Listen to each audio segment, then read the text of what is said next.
What is your take?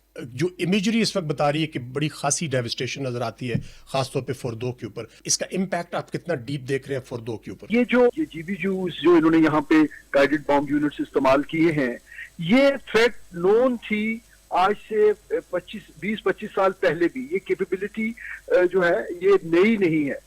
تو اگر آپ ایران مگر یہ بامز نے ہیں جو G B U 57 30,000 pounder first time combat میں استعمال کیا گیا ہے. لیکن یہ اس کی capability was known for decades.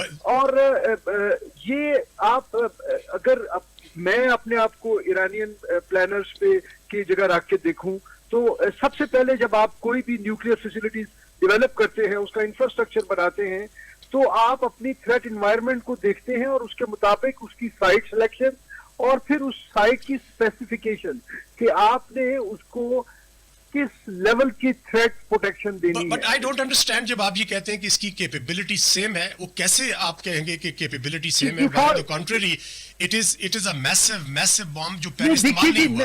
تو کیپیبلٹیز تو آپ کمپیئر نہیں کر سکتے پریویس بامبس کے ساتھ. کیپیبلٹی دیکھیے جی، تھریٹیکل جو ڈیٹا تو اویلیبل ہوتا ہے نا جی، کہ اگر لیٹس سے کہ اس سے پہلے جو بامبس تھے وہ اگر 40 میٹر تک پینیٹریٹ کرتے تھے with a certain impact, load over جو on the target requirement ہوتی ہے، تو Iranian should have built their infrastructure maybe twice of that capability, existing capability.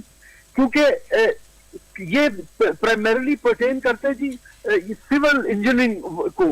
تو یہ capability تو آپ گرانٹ کریں ایران کو کہ انہوں نے یہ اپنی facilities deep inside بنائی ہوں گی.